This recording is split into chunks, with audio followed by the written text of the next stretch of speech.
Bienvenidos amigos a otra edición de Cámara de Crimen. Que se haga la luz. ¿Cómo te va, Rolo? ¿Qué tal, Richard? Muy buen sábado para vos, para todos. Hoy tenemos un programa con historias que tienen un denominador común. Mujeres víctimas de violencia de distintas formas. Vamos a estar hablando del caso de Úrsula Bailio. Seguramente la recuerdan, esta chiquita de 18 años asesinada por su exnovio, policía. Ella lo había denunciado 18 veces y nunca nadie la protegió. Vamos a hablar con la mamá de Úrsula, que está impulsando el juicio político contra los responsables de no haberla cuidado a esta chica. Exacto, sí. También vamos a estar hablando del caso de Luisa, una mujer que fue perseguida por la violencia de género durante toda su vida. Tuvo un marido golpeador, se separó, tuvo una nueva pareja y terminó siendo asesinada en Berazategui de 24 puñaladas. Y también nos vamos a meter con el juicio contra el ex gobernador de Tucumán, José Alperovich. Un juicio de corrupción. Juicio por abuso sexual. Por abuso sexual. Contra una familiar que trabajaba con él. Les vamos a contar los detalles porque está pasando un poco inadvertido y nosotros aquí en Cámara del Crimen recordamos todos los casos, Richard. No es, por supuesto, no es por corrupción administrativa, es por corrupción sexual. Es un caso de abuso sexual, el de Alperovich. Bueno, político, varias veces gobernador de Tucumán, entonces es un tema administrativo. No, no es administrativo ni del poder. Es un tema sexual. Y además tenemos el desarmadero, ustedes saben, esta vez no le voy a poner un título porque el título sería impunidad, el título sería tristeza, el título sería hicieron lo posible para que nosotros hoy no podamos decir que Jimena Hernández fue violada y asesinada. Es imposible decirlo y afirmarlo, porque hicieron lo posible para que esto no se pudiera decir.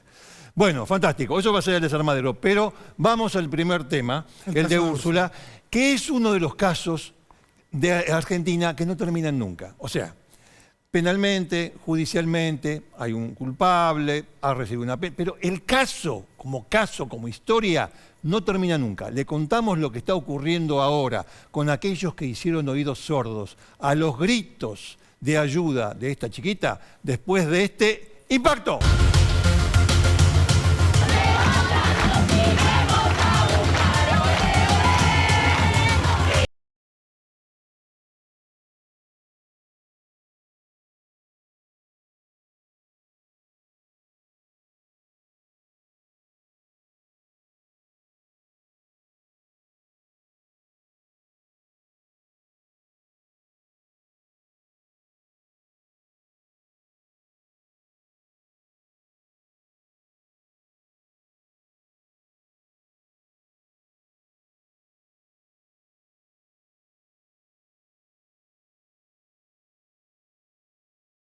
Bueno, ahí tenés, Rolo. Mirá, el Graf lo dice con claridad, en la última parte, un femicidio evitable, algo que debió no haber ocurrido.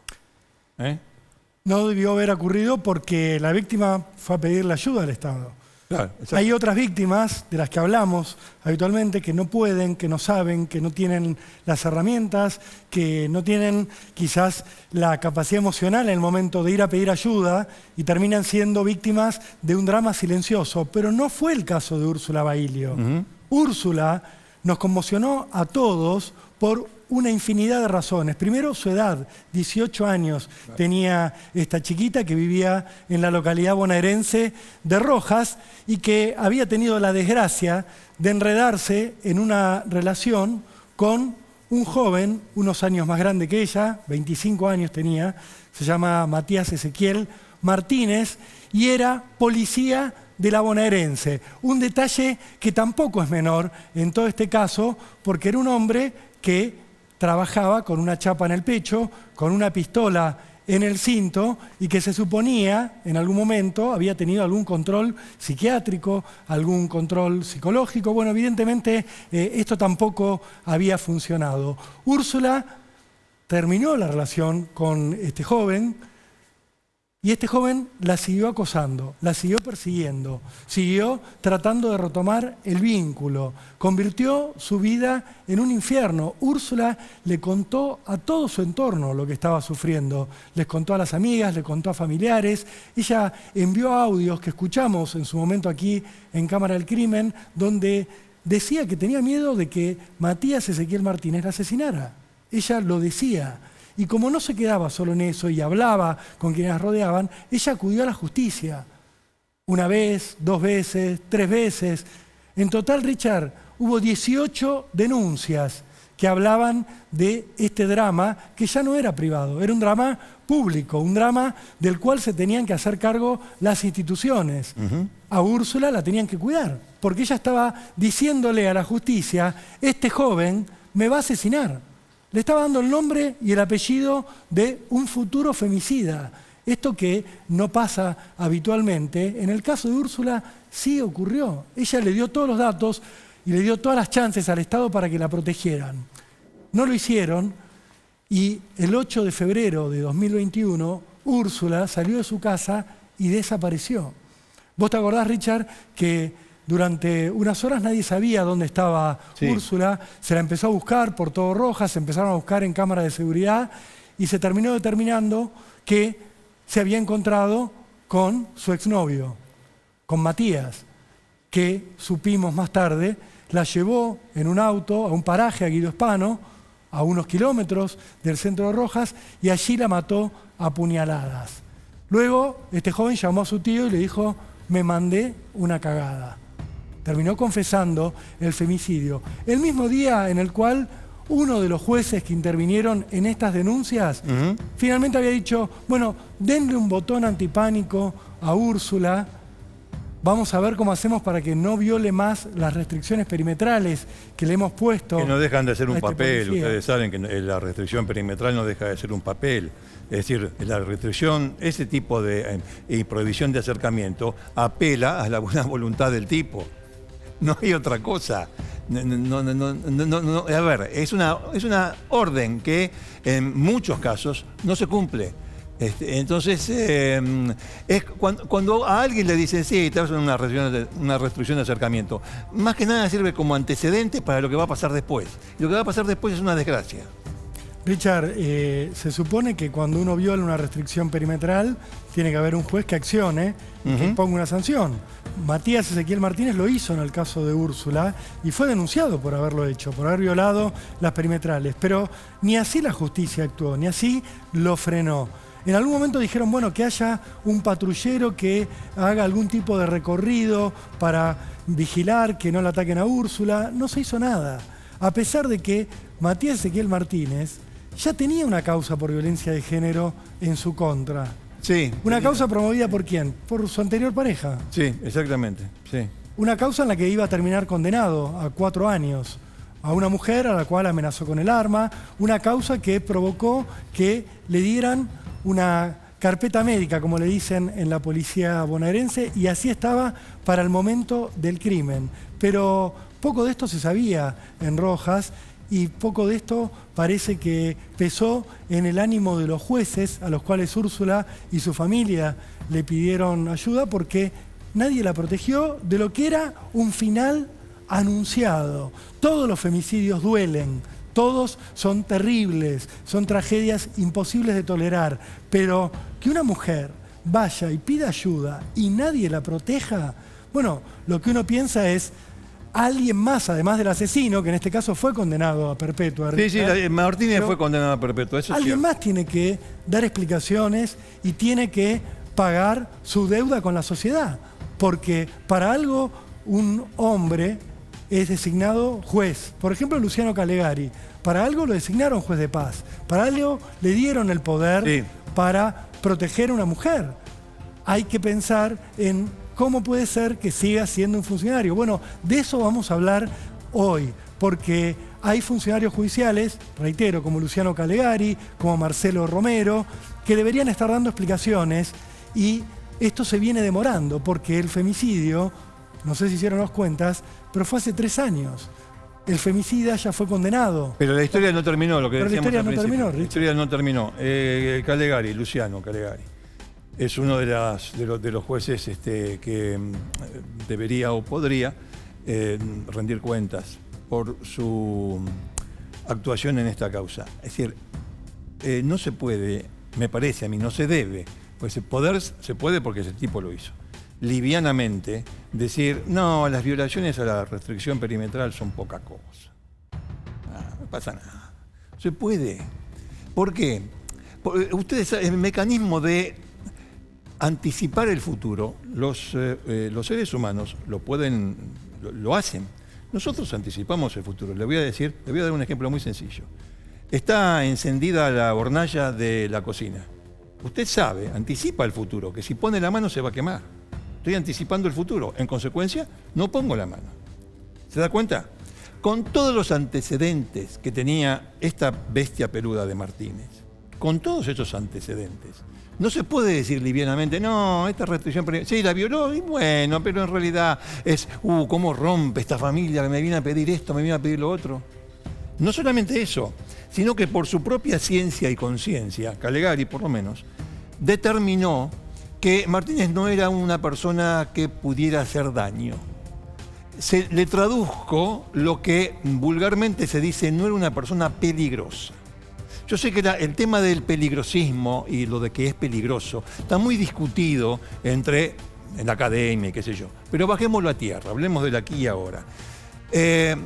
Con los antecedentes que tenía, Calegari dijo, no va a provocar ningún daño. Terminó matando. Ahora, hay una diferencia entre ser tonto y adivinar el futuro. ¿Se entiende? Me parece que dejar de lado los antecedentes que tenía este tipo, Martínez, el que mató a Úrsula, todos los antecedentes que tenía y las señales que había dado, a mí me parece, no.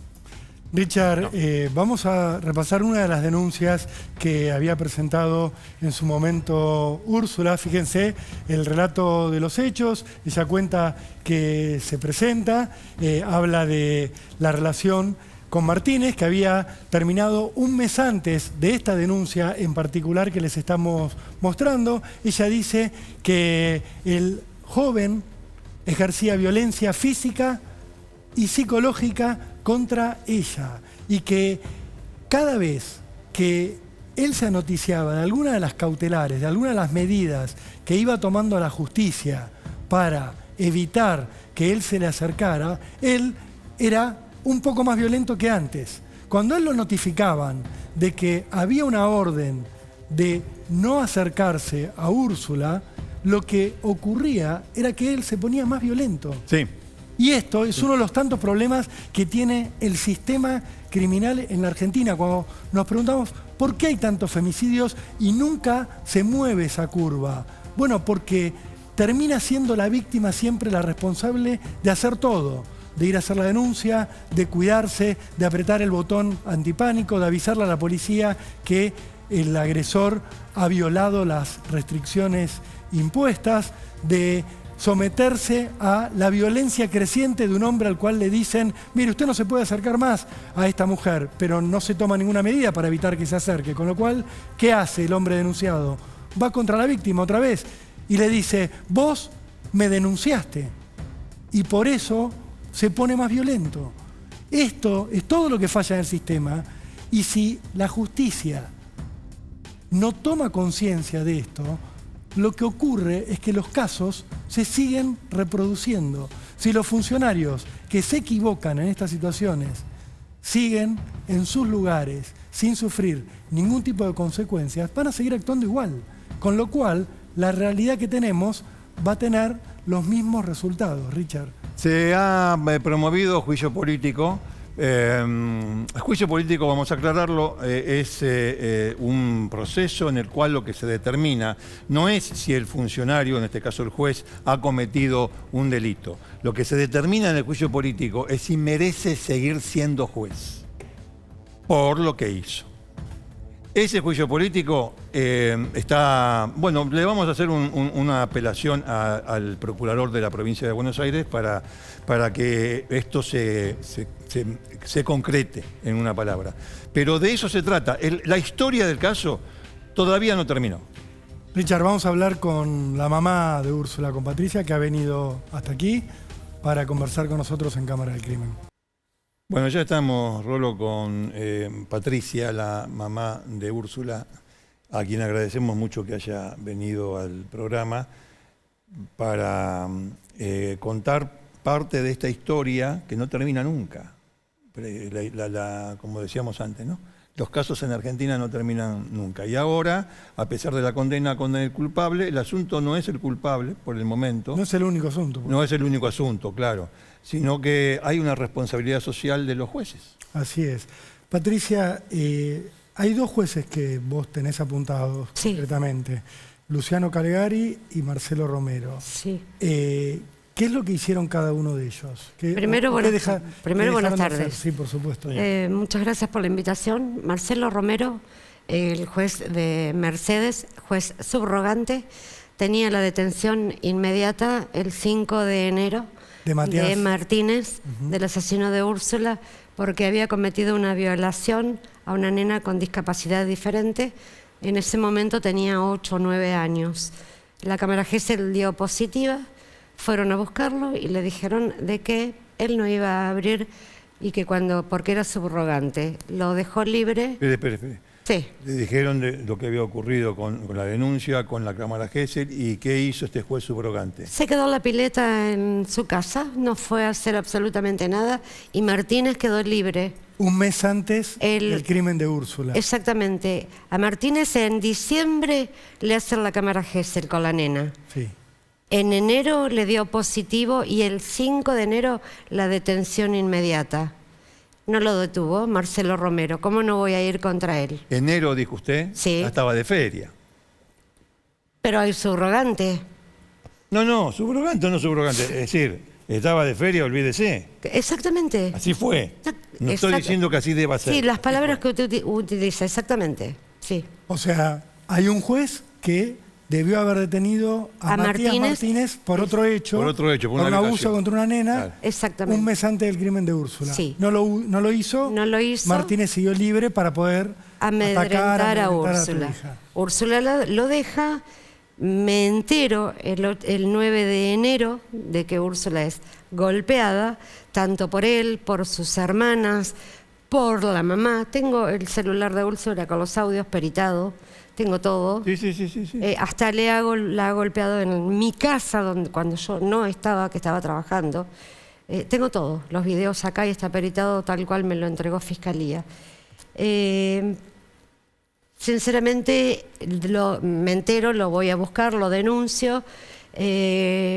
Ustedes han visto y han pasado lo que, como usted dijo, las perimetrales no sirven. Hago la denuncia, se la radico en la comisaría de la mujer, voy hacia el juez Luciano Calegari puesto con el dedo y sigue obviamente en su banca. Entonces, ¿por qué le hago juicio político? ¿Qué le pedías vos, Patricia? Yo lo que le pedía era protección para, y lo tengo en las denuncias, para el que era el papá de Úrsula, para mí, para los lugares donde estaba Úrsula y para las amistades. Porque Úrsula era una nena que andaba con todo el mundo, no tenía problemas absolutamente con nadie. Entonces, no tomaba, no fumaba, andaba con la motito de acá para allá. Entonces, ¿y tu miedo cuál era? Que Matías Martínez, como era policía, que tuviera acceso a armas, que pudiera violentarse. Y sí lo tenía. A ver, me la tiró a un zanjón que no salió a ningún lado, de 1,5 metros de barro y agua. Le había comprado la moto de Úrsula, la usó un mes. La tengo en el living de mi casa. Su dormitorio está tal cual. Me la tiró a 1,5 metros de barro y agua con su auto. Son enfermizos. Sinceramente son parásitos y gusanos. Acá no me vengan a decir con la reinserción de ningún asesino, literalmente. Señora, ¿y por quién voy? Voy por el juez de paz de Rojas, Luciano Calegari. Porque me dijo que tenía oro en polvo. ¿Cómo dijo? Que tenía oro en polvo. No entiendo. Yo tampoco, y me desestimó las denuncias. Y a su productor le mandé el auto de Martínez en la puerta de mi casa, rompiéndome las perimetrales. Sí, que viola las perimetrales, eso está, lo hemos dicho, está ahora vamos a ver ¿Para las qué imágenes, sirve perimetrales y lo pulseras? que queríamos entender, Patricia, es, vos lo vas a ver a Luciano Calegari. Sí, cara a cara, si Dios vos le quiere. decís, este hombre, Matías Martínez, la maltrata a mi hija, le pega y... Me desestimó todas las denuncias. ¿Y cuál fue el motivo? porque, no sé, estará comprado. A ver, yo en este momento ya no me callo más, a mí me ensuciaron, me agredieron. Mira, pero en la cuestión de trámites judiciales, una situación como esta tiene que ser fundada, argumentada. Bueno, no hago esto por tal cosa, hago esto por tal cosa, siendo uno juez. ¿Qué le dijo a usted? Que tenía oro en polvo y me desestimaba Otra las vez con el oro. perimetrales. Discúlpeme con esto del oro en polvo. ¿Qué significa? ¿Quién le dijo? El basura del juez Luciano Calegari Sí. me dijo a mí que me desestimaba las denuncias porque tenía oro en polvo. ¿Quién era el asesino de mi hija? Esa persona. Bueno. ¿Usted lo entiende? Yo tampoco. Y a mi hija hoy la tengo en ceniza, Ricardo. No, Pero Patricia, ¿Y sabe cuál es lo irónico? Que hoy miren lo que tengo. Yo un botón antipánico. Hoy ando con Policía Federal amenazada, donde le pedía al juez de paz, Calegari, una custodia, una consigna, no federal, algo para que protegieran a mi hija. Y me desestimó todo. Entonces, ahora estuvo en diciembre, hasta diciembre, Romero estuvo en presidencia para... en cualquier momento sale la fecha para el juicio político. de Romero. De Romero. Y Calegari, faltan algunas pruebas. ¿Qué pruebas más necesita el señor Luciano Calegari donde tengo a mi hija en ceniza? Patricia, Donde el femicidio fue evitable y anunciado. eso es lo que queríamos detenernos ahí. Vos le vas a pedir a Calegari un botón antipánico para tu hija y una custodia Lo para pidió tu Úrsula. ¿Y sabés qué? Úrsula lo pidió. Sí. ¿Y qué pasó con eso? Porque Nunca llegó porque Allan Rojas... Nunca llegó con ella viva. No.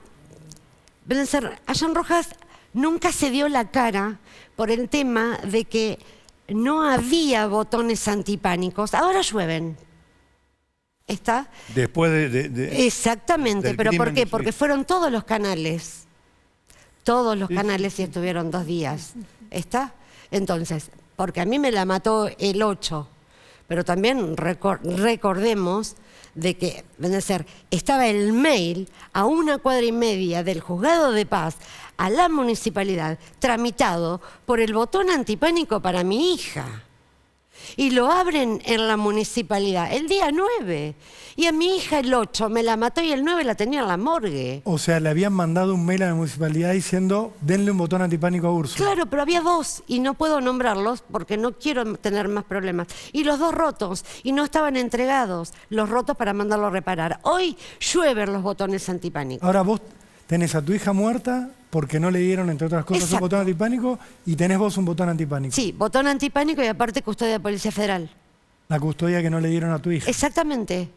¿Qué es este auto que estamos viendo acá en pantalla? Bueno, eso es enfrente de mi casa. Ese es el auto del asesino de mi hija. ¿De cuándo es esta foto? Esa foto fue cuando hice la denuncia a Luciano Calegari, que le presenté, que no salieron a ningún lado y que me las rompieron. Y como se me rompió el teléfono y me las pudieron recuperar por la nube, entonces se la mandé al productor de ustedes, a Ignacio. Esta foto Eso es enfrente de mi casa. enfrente de tu casa, Sí. ¿qué fecha estamos hablando aproximadamente? Y A tu hija la matan el 8 de febrero. la Estaremos matan el hablando- 21. Y estamos hablando, calcularle, en enero, porque si pasan o no pasan más fotos, Sí. verán a Úrsula sentada con el asesino y la foto se la saqué a través del portón de mi casa y la puerta de mi casa. Una que está Úrsula con el asesino de mi hija. Esto lo que muestra es que él estaba violando la perimetral. Exactamente, pero tenía oro en polvo. Entonces, si ustedes, como profesionales, no me lo pueden, tampoco el señor Calegari me lo puede explicar. Y faltan pruebas. ¿De qué pruebas me están hablando? ¿Quién lo apaña? ¿Quién apaña? ¿Quién lo apaña? O sea, usted descarta absolutamente que este hombre es un imbécil. Totalmente, que es un Bien. inservible. Ustedes no saben, porque soy del interior, ustedes no saben las cosas que han sucedido en Rojas. Y siguen sucediendo. Hay muchas personas que me han escrito, pero yo no voy a poder... ayudé solamente a 15 chicas. Después no pude ayudar más a nadie, porque yo estoy con la policía. Y hace 3 días me volvió a caer otra amenaza. ¿Por qué tenés amenazas y por qué tenés custodia? ¿Qué es lo que está Amenazas pasando? son amenazas de muerte. ¿De quiénes? ¿De dónde vienen? No sabe de Está qué la hablan. justicia, no lo puedo decir. Pero digo, Deben ser- ¿tienen que ver con el asesino de tu hija o No. tienen que ver con los jueces? ¿Por dónde te parece que vienen? de todos lados, porque me mandan muchas, de distintos teléfonos, como le pasó a Úrsula, me mandan, está toda la justicia, cuchillos, armas tumberas. ¿Cómo es que te mandan? Sí, esas fotos del fotografía. ¿Esto qué es? Esto es el asesino con tu hija violando la perimetral. Exactamente, porque la llama por teléfono y le dije, Úrsula, tené cuidado, no salgas. Y me puse en el portón de mi casa, dentro de mi casa, porque tengo un paredón, puerta y portón, y le saqué, y ese es el lateral del portón. Ya entendemos. ¿Está? Esto vos se lo mostraste al juez. Sí, y me a Calegari. Sí, me diciéndole, acá está la prueba de que violó la perimetral. Por eso se la mandé a su productor, porque quiero que se haga luz. Y ¿saben por qué? ¿Con esta foto no lo metió preso? No. ¿Por qué? Y el 5 de enero tenía la detención de Martínez y estaba rompiendo en mi casa la perimetral. Entonces, ¿de qué estamos hablando? De un inservible. Entonces, levanté más de 100.000 firmas, porque levanté más de 100.000 firmas, las llevé, y seguramente se ven por dónde se la deben haber pasado, porque yo no quiero el apartamiento, quiero la destitución por negligencia, porque esto es y será un femicidio anunciado y evitable. Y aparte, después de eso, de tanta violencia que estamos pasando, las mujeres, los hombres también, a mí me deja el papá de Úrsula, porque yo la sangre de Úrsula no la voy a vender, nunca la vendí ni la pienso vender. A mí me corrieron ciertas personas con mucha plata. Para que te calle la boca. Para que me calle la boca. Y me cerraron las puertas de los canales. ¿Pero a quién protege esa gente? ¿Al asesino? ¿A Matías Martínez? ¿O a la estructura? ¿O a la estructura? ¿O al juez Calegari? ¿O al juez Romero? No, a la estructura. A la estructura. De preguntarme cuánto vale. O a la Municipalidad de Rojas, digo, porque también desde ahí no salió el botón antipánico que tendrían que haberle dado a Úrsula. Ponele, no sé a quién. De preguntarme... Sí. ¿Qué cosa estaba diciendo recién? De preguntarle a usted si tiene hijos y decirle cuánto valen sus hijos. No tienen precio. No tienen precio. Son algo imposible de reemplazar. A mí me pusieron un valor y me pusieron el dinero arriba de una mesa. ¿Sí? ¿A qué te referís, Patricia? Que me quisieron callar y me cerraron la puerta de todos los canales. Y en la localidad de Rojas se piensan que yo hice política con el femicidio de mi hija, cosa que no lo hice. Yo no recibo subsidio, plan, no recibo más que ayuda de mi papá, que es un pobre y triste jubilado con 80 años y un cáncer. Patricia... Y fui golpeada por un sacerdote que lo tengo denunciado en la conferencia episcopal acá en Buenos Aires. Y... como mamá del dolor, ¿somos escuchadas? No, la verdad que no, el sistema no las escucha. Tengo que andar con Policía Federal y un botón antipánico y la Sociedad de Rojas preguntarse, ¿no custodiaron a la hija, la están custodiando a ella? Perdón, lo pedí, lo grité. Lo tengo acá por Úrsula también gritado. Lo llevo a todos lados. Ese es el celular de Úrsula. Este es el celular de Úrsula. Pude transmitir a 8 países diferentes. Ganaron el Pulitzer Center. En España hay carteles que dice Vidal lo echó, Berni lo reincorporó. ¿De qué estamos hablando? Entonces, acá hubo una falla garrafal del Estado que no fuimos escuchadas.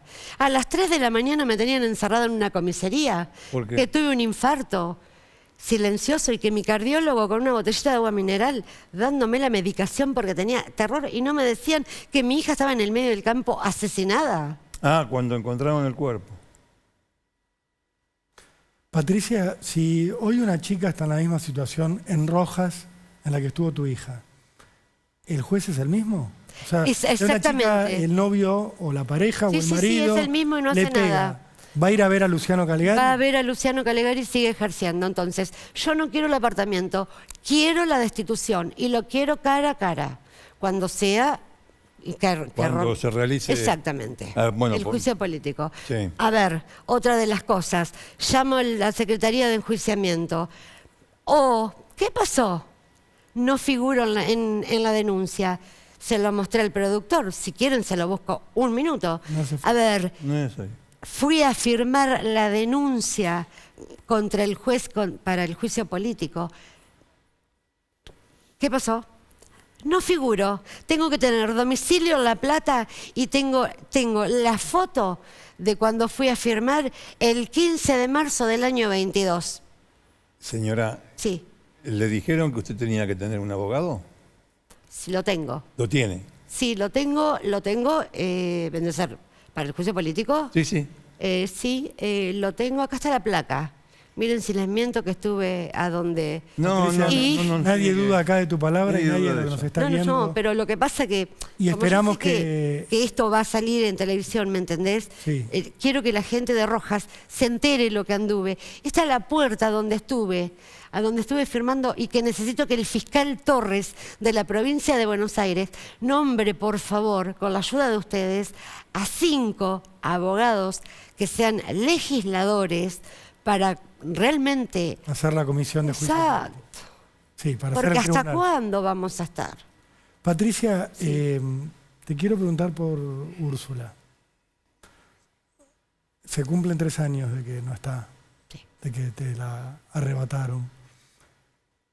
Está esta lucha por justicia, pero está el duelo y está el no tenerla. El duelo no lo pude hacer, no te voy a mentir, Rolando. Me es difícil, me es muy duro. Su cuarto está intacto tal cual. Lo único que colgué, no te voy a mentir, en las cortinas de su dormitorio, todas las camisetas de River originales, el vestido de egresada de sexto año.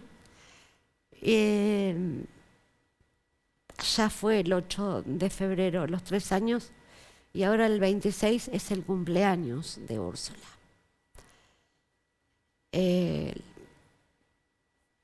No tenés palabras. Yo estoy en 3 grupos atravesados por el femicidio, fortalecidos por el dolor y víctimas por CAFABI, pero nos golpeamos uno al otro, vendría a ser, es como que no es golpearnos, nos escuchamos del pedido de justicia, y no nos escuchan, vendría a ser, no somos escuchados. Yo, lo que a mí me encantaría es, obviamente, todos los días a las 8 de la noche, yo 8:20 le mandé un mensaje, ustedes recordarán, amor, va a estar la cena. Y Úrsula me contestó, ahí voy, mamá. Y me la contestó el gusano asesino.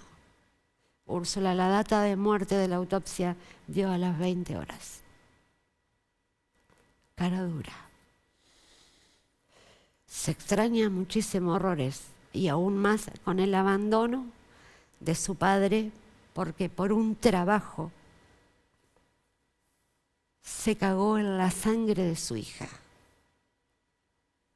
Y no me interesa decirlo en televisión. Y por un sacerdote que tengo a cargo con un escribano, que ya directamente está revocado, fui golpeada y la Policía Federal me lo tuvo que sacar de mi casa. Y calumniada por la gente de Rojas. ¿Qué duelo puedo llegar a hacer? Y vivo en el mismo lugar. Señora, nosotros lamentamos mucho esto, lo que le pasó, el crimen de su hija, que la hayan tratado de esta manera, todas las alternativas negativas que usted ha contado. Si este programa sirve para algo, bueno, sirve para mostrar. Y si la visión de lo que ha ocurrido puede mover alguna conciencia, mejor todavía. Sabemos que usted no puede hacer el duelo, lo sabemos. Así. Lo vemos. Gracias. Lo vemos. No somos curas, no somos fiscales, no somos nada de eso. No, pero curas sí ponemos una oreja. Muchísimas gracias. Nada más que eso.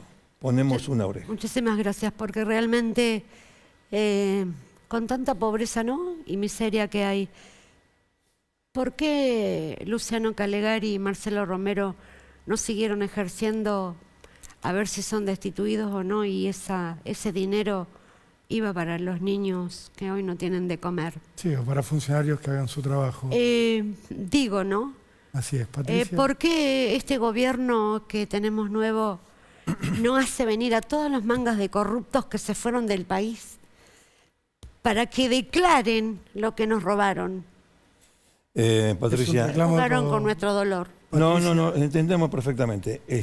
Vamos a seguir acompañándote, Patricia. Vamos a seguir. Yo sigo viviendo en mi casa, sí. No vivo en un country. Eso quedó. No tengo una casa como el Santo Padre decían que me habían regalado, ni el señor que tuvimos de objeto no identificable, expresidente, lo tendrían que traer con una soga para que devuelva lo que se robó el presidente Fernández.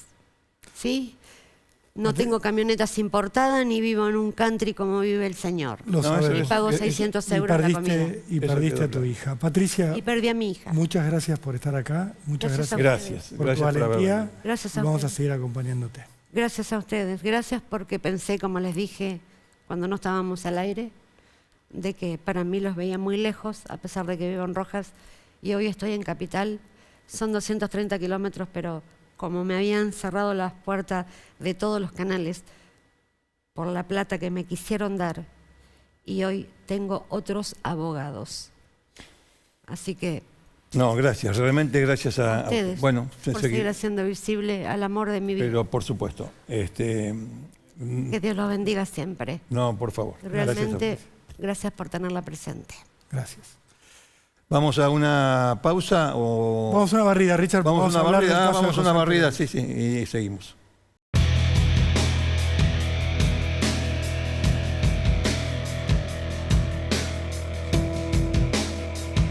Sí, leyó bien, acusado de abuso sexual. No es un caso de corrupción administrativa a las que nos tienen acostumbrados muchos políticos.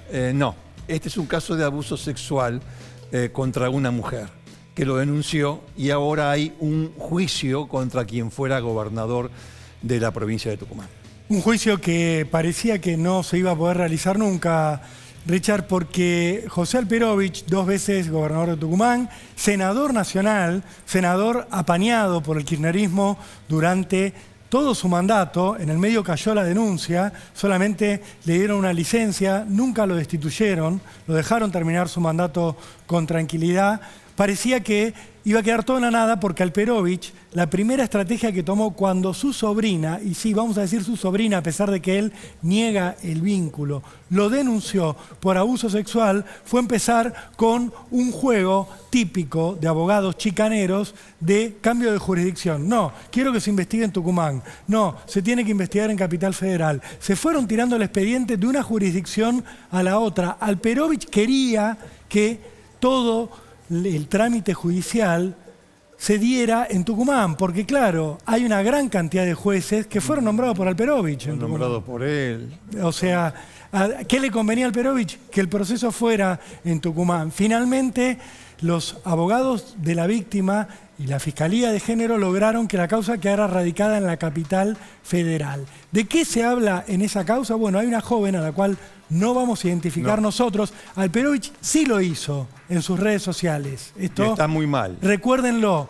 porque cuando apareció la denuncia, Alperovich dijo, esta chica puso el nombre y apellido, me quiere sacar plata, quiere sacar ventaja política, la mandaron mis enemigos, pero se encargó de exhibir el nombre de esta joven que no tiene por qué exhibirlo ante nosotros, ante el público, sí ante la justicia, que la cuida y la preserva. Ella era familiar de Alperovich, es hija de un primo segundo de Alperovich, por eso en la familia decían que era sobrina de Alperovich. Él niega todo vínculo y dice, no, nada que ver, era una conocida lejana, tiene un vínculo familiar y a partir de ese vínculo familiar fue que él la contrató en el Estado, obviamente no puso su plata porque esta gente saben bien que no contrata con la de la propia no la ponen nunca. No. Dale. Con la plata del Estado tucumano la contrató como asistente personal y hacía que ella lo acompañara a todos lados. ¿Roy qué es? Roiquez, la mujer de Alperovich, Sí, Beatriz que llegó a ser presidenta del Senado en su momento, la tercera Sí. en el orden de sucesión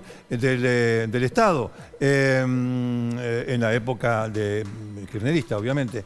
Estaba muy contenta con la contratación de esta chica. Estaba muy contenta, incluso le dijo, qué bueno que vas a trabajar. Al día siguiente hubo presunto hecho de abuso sexual. Al día siguiente. Sí. Bueno, dale. Tal cual lo No recordás, la Richard. quería dejar de lado a la No. mujer de Alperovich, porque es conocida también, ¿eh? Es una Es política. sí, Trabaja en política. Bueno, está bien. Trabaja en política. Trabaja en política. Y vive de la política. Sí, sí, sí. Lo cierto es que esta joven fue primero asistente de Alperovich, luego él la puso a trabajar en su campaña para la senaduría. En esas situaciones, en ese ir y venir, en estar en el departamento de Alperovich en Puerto Madero, estar en Tucumán, según la víctima, Alperovich la abusó en 9 oportunidades diferentes. Ella describió 9 hechos distintos. 3 son abusos sexuales simples, en grado de tentativa. Son, hablando mal y pronto, y para simplificárselo, no para minimizarlo, son manoseos. Obviamente que la víctima no aceptaba. Abuso deshonesto se decía antes. Los otros 6 hechos son abuso sexual con acceso carnal, violaciones. Eso es otra cosa. Directamente. De eso habla la denuncia de esta víctima, que entre otras cosas aportó los chats, ¿sí? Sus conversaciones de WhatsApp con Alperovich, donde él aparecía diciéndole, por ejemplo, pero ¿por qué no me decís mi amor? ¿Por qué no me tratás de otra manera? ¿No se lo imagina Alperovich si yo diciendo eso? solamente pienso en vos, estoy pendiente de vos todo el tiempo, quiero acariciarte. Bueno, todo esto está en manos de la justicia. Por eso fue que la causa prosperó, pese a que Alperovich hizo de todo para frenarla, usó todo su poder político y toda su fortuna para tratar de frenar esta causa. Incluso contrató a uno de los estudios de abogados más caros de la Argentina, el estudio de Mariano Cunio Libarona. Mariano Cunio Libarona fue el abogado de José Alperovich hasta el 10 de diciembre, cuando asumió como ministro de Justicia de la Nación. Lo comentamos porque es uno de los ingredientes que tiene este caso, que está muy cruzado por la política. Pese a que lo que aquí se está denunciando son hechos criminales ordinarios que podría haber cometido un político o un civil o cualquiera de nosotros, acá hay un fuerte componente político, porque Alperovich tiene la carrera política que tiene, porque su abogado hoy es el ministro de Justicia. Él se apartó de la defensa, dejó a su hermano Matías, luego pusieron a otro abogado del estudio, y el caso finalmente llegó a juicio oral, Richard, y quedó en manos de un juez que también tiene un recorrido político, que es Juan Ramos Padilla. Lo menciono porque quizás algunos de ustedes lo recuerden por aquella vez en la cual llamó a quemar la Corte Suprema porque estaba en contra de Cristina Fernández de Kirchner, la Corte. La Corte, no él. Entonces él, que está a favor de Cristina, ahí lo están viendo, al juez Ramos Padilla, es el padre de Alejo Ramos Padilla, que también es juez. Bueno, Juan Ramos Padilla fue el que llamó a marchar contra la Corte, a quemar la Corte. Bueno, ese es el juez que está juzgando hoy a Alperovich en este juicio oral, Richard.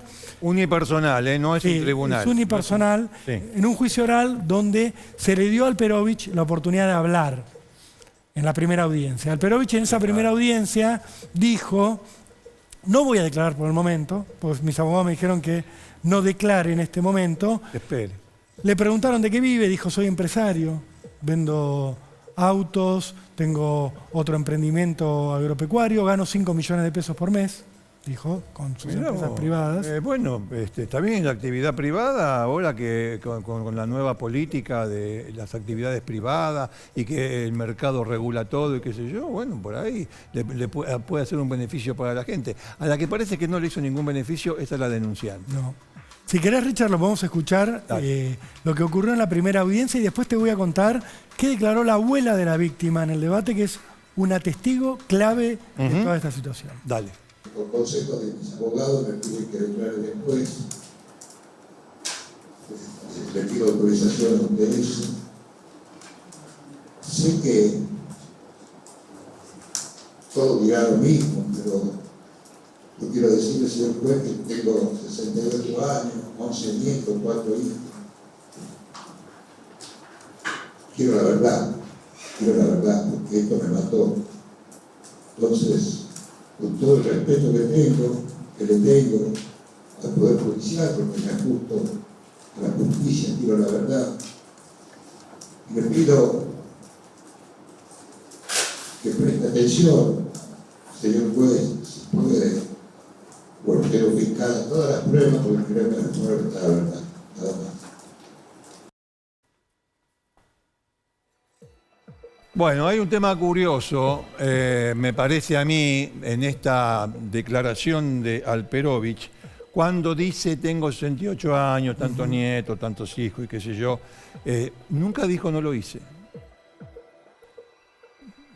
La oportunidad es esta. Sí, es el momento. No, escúcheme, tengo 68 años, tengo una carrera, y que esto, que lo otro, política y toda la mano. Tengo familia. De ninguna manera yo he realizado actos de esta naturaleza. Bueno, no sé, no le voy a hacer yo la defensa a pero lo que quiero decir, es el momento. Está bien, por ahí el abogado dijo, no, así 3, 4 boludeces y ya está. Vemos cómo se desarrolla el juicio, qué pruebas tenemos a favor, en contra, y después si hace falta ya vemos si habla. Pues, también puede ser eso, pero era la oportunidad. 68 años, tantos nietos, tantos hijos. Yo, ¿cómo lo voy a hacer? No lo hice de ninguna manera. Esto ya lo vamos a probar. Bueno, es lo que se podría esperar. Por lo menos lo que yo espero. Por eso es medio boludo, qué sé yo, no sé, y espero cosas que no ocurren, porque esta gente hace política, es muy, muy, muy inteligente, no crea, es muy inteligente. Entonces, a lo mejor está todo bien. A mí me pareció que no, pero bueno, en fin, lo que yo pienso. Richard, en las audiencias se leyó la declaración de Alperovich durante la instrucción del caso, se leyó lo que él había declarado, donde dice que nada que ver, que no ocurrió ninguno de los hechos, pero obviamente lo que vos marcabas es así, lo que dijo es lo que escuchamos, veremos qué declara. La que habló y dio un testimonio clave es Ana María, no vamos a ver su apellido, pero es la abuela de la víctima. La abuela de la víctima contó primero cómo era el vínculo familiar, dijo, mi marido era como un segundo padre para Alperovich. Él era el padrino de Alperovich, el vínculo era muy cercano, recordó cómo una vez Alperovich la vio a su nieta y dijo, quiero que trabaje conmigo, que ellos no querían que Alperovich le diera trabajo porque ella no quería trabajar en política, pero Alperovich insistió porque la vio y dijo, no, que venga a trabajar conmigo. Y la abuela lo que contó es algo clave, Richard, en cualquier denuncia de violación. Contó cómo su nieta un día fue a verla y le dijo, no voy a trabajar más, no trabajo más con José. ¿Por qué? Le dijo la abuela. Por un abuso. ¿Cómo por abuso? ¿Abuso de quién? Porque abusó de mí. Porque me violó, le dijo la nieta a su abuela. La abuela se quedó estupefacta ante esto y le dijo, pero ¿qué vas a hacer? ¿Lo vas a denunciar? La chica dudó en algún momento y finalmente le dijo, no, lo voy a denunciar. ¿Y por qué lo vas a denunciar? Porque la abuela pensaba no solo en lo que se le venía a su nieta con la exposición pública, con la exposición ante los peritos, con todo lo que conlleva una causa de esta naturaleza, sino también el tema familiar, que no era menor. Y la nieta le dijo, según contó la abuela, me quiero sacar la mierda que tengo adentro. Necesito sacármela de adentro. Necesito sacarme esto. Un testimonio conmovedor, un testimonio clave. ¿Por qué? Porque le da al juez Ramos Padilla una visión que está por afuera de la denunciante. Ya no es solo una joven que le cuenta a la justicia lo que le hizo Alperovich, sino que acá hay un testigo que está fuera de la situación que dice, sí, a mí ella me contó en su momento que él había abusado de ella. Es un testigo importantísimo en un caso de violación donde nunca hay testigos, en general cuando son a puertas cerradas, nunca hay un testigo presencial de lo que ocurre. Pero sí están los testigos que se van enterando de lo que pasó. Muy cercano. Muy cercano, obviamente. Cercano, claro. Por eso es tan importante. Este juicio es David contra Goliat. Este juicio es David contra Goliat. Ya le dijo Rolo quiénes están involucrados en el desarrollo del juicio, abogados, el propio juez, etcétera, etcétera. Cómo en su momento, cuando tenía los fueros, fue protegido por sus colegas legisladores, como se hace siempre. O sea, es gente distinta, es gente de oro. Como decía, bueno, no importa, es gente diferente al resto, a todos nosotros. Entonces se protegen entre ellos. Bueno, es David contra Goliat, es así. David ganó una vez Una vez, y todavía lo recordamos, pero una vez ganó David. Vamos a ver, vamos a estar atentos porque hay por lo menos 17 argumentos para voltear todo lo que dijo esta chica, todo lo que dijo la abuela. Hay 17 argumentos. Todos son construcciones dialécticas, pero hay. Y con eso la justicia suele, a veces, salvar a muchos culpables. Iba a decir a mucha gente, no, voy a decir, con esos argumentos, construcciones, no, porque acá fíjese que esto, lo otro. Bueno, suelen salvar a muchos culpables. No estoy diciendo nada con relación al juicio, simplemente estoy diciendo, es David contra Goliat. Si no, repase los nombres. Bueno, vamos a cambiar de sección. Sí, señor. Vamos a meternos en otra situación de nuestro programa. Sí. Que tiene que ver con casos antiguos, con casos... Bueno, sí. Y que duelen. Por eso, para introducir esta cuestión, vamos a ir al desarmadero, obviamente. Vamos a pedir la música de Creedence, que nos introduce un poco más suavemente a lo que es un caso de terror. Total. Del cual, yo le quiero decir esto, mira esto. Con este caso han asesinado a la realidad. Hay una realidad, es lo que es, y hubo personas que se encargaron de eliminar esa realidad, de asesinarla. Con lo cual nosotros ahora sabemos cosas que no podemos afirmar, pero que sí pasaron, pero que no se pueden probar. Mataron a la realidad. Vamos al desarmadero a hablar del caso de Jimena Hernández. Dale. Jimena Hernández. Bueno, acá estamos. Richard, corre ese, sentate. Sí, Jimena Hernández es un caso icónico de la historia criminal argentina. Sí. Es, si se quiere, uno de los ángeles caídos que tiene la historia de nuestro país, que marcaron un momento en la historia criminal y también social y política, porque los casos criminales son reflejos de la sociedad en la que vivimos, de los políticos que tenemos. Pero cuando pienso en Jimena Hernández, pienso en Nair Mostafá, pienso en María Soledad Morales. Sí. Son esas chiquitas que encuentran un final trágico y que se enfrentan con mucha impunidad. Yo, cuando pienso en Jimena Hernández, hay mucho para desarrollar, por supuesto, pero si te parece, me quiero poner por un momento en lo que pasó en la tarde del 12 de julio de 1988. Me quiero poner en la piel de una mujer, de una mamá, que podría ser un papá, digo, por eso me pongo en la piel, vos sos papá, yo soy papá. Uno cuando deja a su hijo en un lugar al cuidado de otros, tiene cierto resquemor siempre, pero uno se va tranquilizando y sabe que tiene que ir aprendiendo a despegarse, a darle su espacio, a que haga sus actividades. Pero personalmente, tenés razón, a los de temprana edad, 11 años, 10 años, 11 años y más también, yo nunca estaba tranquilo hasta que mi hija estuviese en casa. Nunca estaba tranquilo. Nunca. Pero no, escúchame, dejate de joder.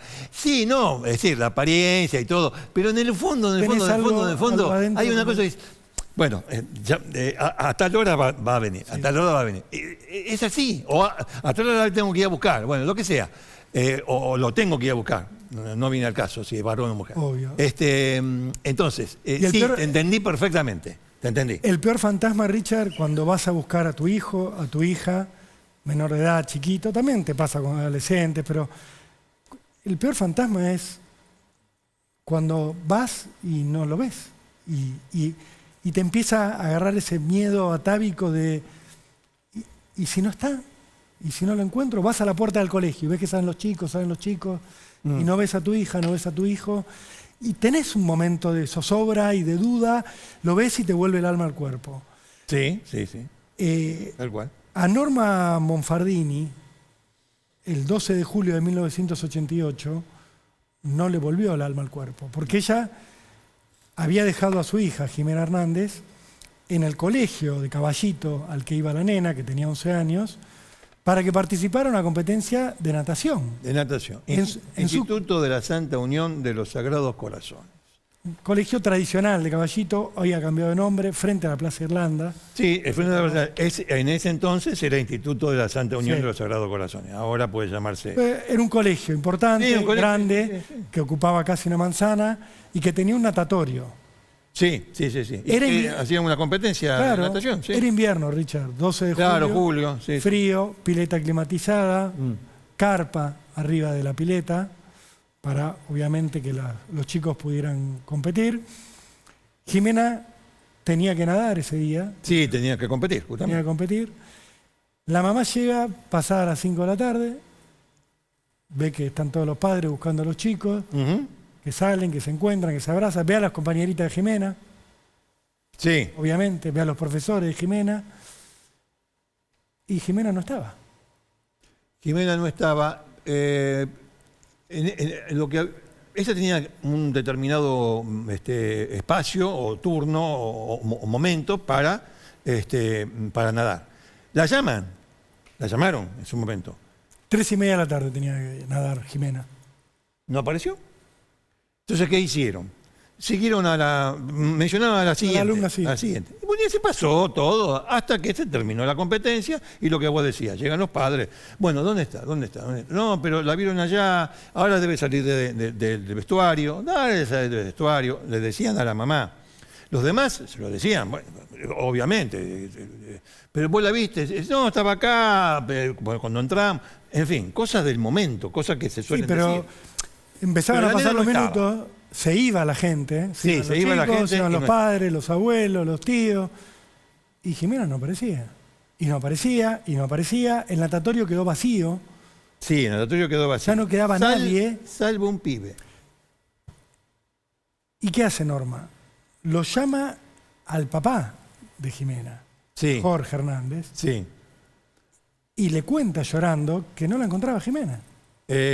Hacía pocos meses que se habían separado. 3 meses que estaban separados. Sí, bueno, 3 meses. La llama y le dice, Sí, mirá, no la no está encuentro. Jimena, no Está. está Jimena, no está Jimena.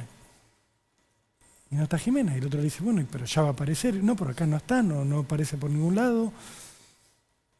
Y vos decías, Richard, quedaba un chico en el... Quedaba un chico, colegio. pero que en realidad no es que quedaba, sino que le había pasado lo que a muchos. Se olvidó la santiparra en el borde de la pileta, donde estaba él. ¿va? Entonces, se vuelve. habían ido todos y se vuelve a la pileta, a buscar la santiparra. Claro. Sí, se encuentra la santiparra, pero también encuentra otra cosa.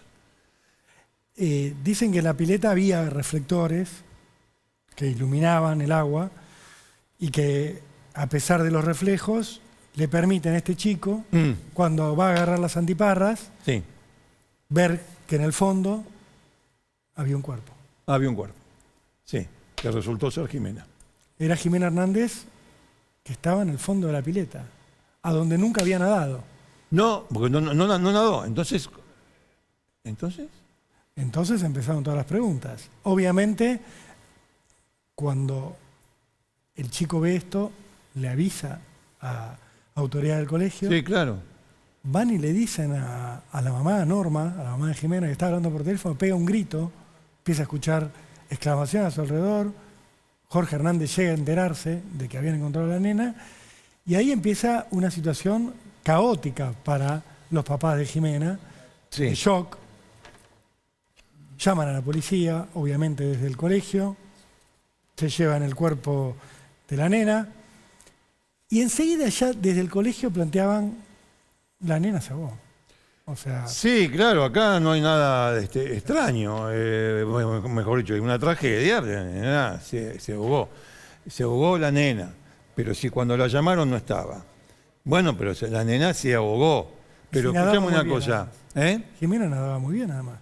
Jimena nadaba muy bien, pero sí, por supuesto. Entonces, nadaba muy bien, cuando la llamaron no estaba, Jimena se ahogó, pero ahí había por lo menos 50 personas, si no más. Muchas. Creo que mucho más. Sí. Había, sí, mucho más. Y nadie vio nada. Nadie la vio hundirse, Nadie gritar. la vio hundirse. Un manotazo, qué sé algo. yo. Aparte era una chica que sabía nadar. Para Sí. ahogarse, uno piensa se tiene que haber golpeado con otro chico. Sí, puede ser. Al nadar, al tirarse en la competencia. Pero si había entrado a la pileta a nadar, alguien la tenía que haber visto cuando se tiraba. Si se había caído por accidente, tendría que haber gritado. Si se había ahogado, ¿qué pasó? ¿Se olvidó de nadar? Bueno, se abre un expediente. Ya de entrada todo cerraba, eso no cerraba nada. A los padres no les cerraba, por No, supuesto. no. Solo el colegio parecía que Sí, estaba yo firme con esto. no rompan más. Se abre una causa judicial que le cae al juez Luis Sebasco. Sí, juez de instrucción. Juez de Vamos a instrucción. aclarar una cosa, Rolo, que me parece que para las generaciones actuales, o muchos, que no tienen por qué saberlo por otra parte. En el año 88, o sea, durante casi todo el siglo XX, hasta el 92, 94, el proceso en Argentina era escrito y secreto. Escrito y secreto. No era como ahora. No tenía nada que ver con lo que es ahora. Entonces, conseguir información, obtener información, no es lo de hoy en día. No tiene nada que ver. Entonces, los jueces de instrucción de la capital federal se comportaban como investigadores. Un juez que investiga. ¿Pero cómo? Si los jueces tienen que ser equidistantes, tienen que ser objetivos. Cuando uno investiga, se involucra. Fue un sistema que funcionó casi 100 años o 100 años. Y se sabía de todas estas críticas, y sin embargo se siguió haciendo. Sebasco y los que vendrían después, porque no sería el único, eran de ese estilo, porque la ley se lo imponía, escrito y secreto. Y además, vos, juez de instrucción de Capital Federal, vos investigás. ¿Y el fiscal para qué está? No, era al revés de la milanesa. El fiscal estaba para ver si el juez no cometía ninguna cagada. Es al revés de lo que debía hacer. Pero el juez era amo y señor de la investigación. Amo y señor de la investigación. Así deshacía a su antojo casi. Manda, Está mal dicho a su antojo, pero bueno, dale. Richard manda, Sebasco. Luis Sebasco. Dale. Mandan obviamente el cuerpo al cuerpo médico forense para que se haga la autopsia de Jimena Hernández. Y la autopsia, según dice Luis Sebasco, indica que se había ahogado. Que Jimena Hernández había muerto ahogada en la pileta. Los padres de Jimena Hernández enseguida pusieron el grito en el cielo. Dijeron, es imposible que la nena se haya ahogado. No hay forma de que se haya ahogado Jimena, porque nadaba, porque estaba habitada al agua, porque alguien la tendría que haber visto. A Jimena la mataron, decían los papás. La autopsia sí decía eso. Decía que se había ahogado. Pero además, la autopsia decía que tenía lesiones. Y el juez dijo, sí, de reanimación. Bueno. Como que tenía lesiones en el cuello, en la cara, y el juez las interpretó como la sacaron del agua, la quisieron reanimar, y ese es el motivo de que tenga esas marcas en el cuerpo. Eso que acabas de decir se relaciona con lo que yo comentaba antes acerca de lo del juez de instrucción. El juez de instrucción, si llueve, el juez de instrucción dice, hoy llueve, y hoy llovía. Sí, quiero decir, todos se convencían que era un día lluvioso, por más que hubiese un sol de la puta madre. Ese era el poder del juez de instrucción. Interpretaba todo. Y lo que él decía era la palabra santa. Había otra cosa. Había una lesión en la región anal. Y ahí lo que se dice es, no era anterior. De vieja data. Qué raro. Richard, raro por un lado y con un costado canallesco, muy canallesco por el otro. ¿Por qué? Porque los padres de Jimena insisten ante los medios de que se había tratado de un asesinato, hablan de la posibilidad de un ataque sexual, Sí. y el colegio saca un comunicado Sí. donde recoge esto que vos planteabas, que estaba mencionado en la autopsia. Sí. Un comunicado que vos leíste aquí en Cámara del Crimen hace un tiempo, cuando trataste el tema con Jorge Hernández, con el papá de Jimena. Cuando vino aquí, sí. Yo siempre lo recuerdo Muchos años, sí. porque fueron las primeras veces que ese comunicado se leyó en público. Comunicado que había dado a conocer el colegio entre los padres y los alumnos. Era un comunicado que decía, entre otras cosas, la autopsia reveló que había sido objeto de tratos sexuales de manera reiterada. El deceso no tiene vinculación con el citado trato sexual al que fuera sometida. No hubo relación entre la muerte y aquello que surgiera relativo a la conducta sexual de la occisa. Qué hijos de puta. Conducta sexual de la occisa. Entre todo lo que nos indigna, si había lesiones sexuales en una nena de 11 años, era un abuso sexual, no una conducta sexual de la muerta. Occisa quiere decir. Sí, sí, sí. Decir que la nena de 11 años tenía conductas sexuales es desconocer el abuso sexual al que pudo haber sido sometida, cosa que en ese momento no estaba claro, No. porque, como bien decías, la autopsia hablaba de lesiones sexuales, pero previas a la muerte. Decía, son de naturaleza reiterada los presuntos actos aberrantes. Esto lo dijo el colegio de una de sus alumnas. Nada indica que ese día hubiera sido sometida Jimena Hernández ni que algo le hiciera quien la atacó sexualmente le provocara la muerte. O sea, el colegio decía, acá hay una situación sexual preexistente a la muerte. Y la muerte no fue provocada por alguien que le haya provocado estos tratos sexuales, ni por un tercero. O sea, Jimena se murió ahogada, pero destacaba varias veces que tenía lesiones vinculadas. Un libelo acusatorio fue esa carta del colegio tratando a una de sus alumnas o a una nena de 11 años de puta. Duele escucharlo, Richard. Eso fue lo que hizo el colegio.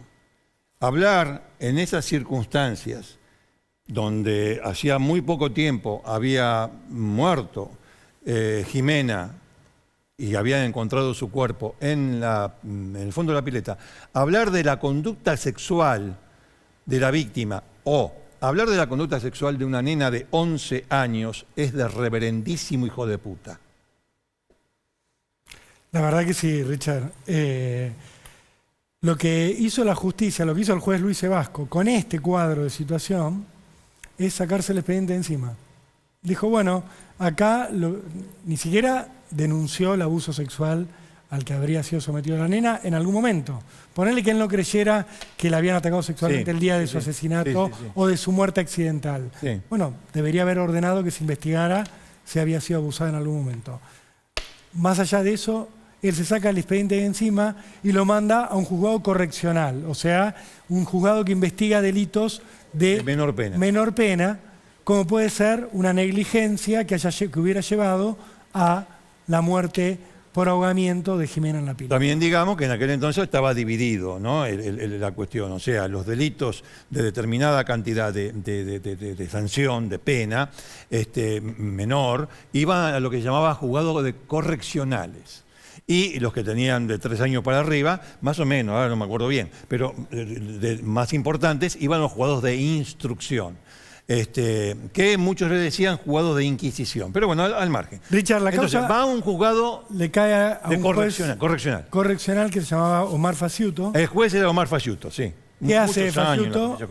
Sí. Ordena una nueva autopsia. Sí, porque no le cerraba. Lee lo que habíamos comentado recién y no le cerraba. No le cerraba. Dice, bueno, no. Entonces, vamos a hacer una nueva autopsia. A todo esto, el caso se seguía, pero al milímetro. Una nena muerta dentro en un colegio religioso de Caballito. Dentro de las posibilidades que tenía el periodismo en aquel entonces, que para los casos judiciales dije, era muy poco, muy poco. Y para los casos policiales dependía de si eras conocido del comisario, no había vuelta, o del principal. Dentro de esos límites, bueno, se seguía, pero al detalle. Y se hace una segunda autopsia. La segunda autopsia, Richard, va a decir, primero, Jimena Hernández no se ahogó. No se ahogó. Por un motivo muy simple, lo sabemos, dijeron los forenses. No tiene agua en los pulmones. Es decir, ¿cómo puedo yo decir que esto tiene agua, que acá hay agua, si en realidad yo encontré esto? O sea, no tiene esto. Ahora, tan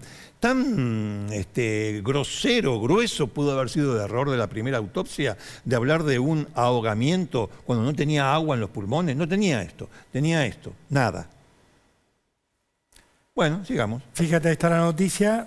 Obviamente, no se había ahogado, pero sí había una causa de muerte. Lo van a decir los mismos peritos forenses que van a señalar que a Jimena la habían sofocado. Sí, Asfixia por sofocación. Es asfixia por sofocación, o sea, esto, le tapan nariz y boca. Claro. Nariz y boca, nada, y es un método de matar. Y acá esto, mirá.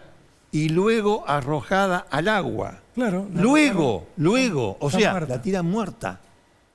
Le tapan la boca, le tapan la nariz hasta que ella deja de respirar, hasta que muere. ¿Por qué le habrían Le tiran tapado el la cuerpo. boca y la nariz? Bueno, era una mecánica recontra compatible con un abuso sexual. Sí, claro. Surge por lógica que si vos hiciste eso, es muy probable que lo hayas hecho mientras estabas intentando abusar de la víctima.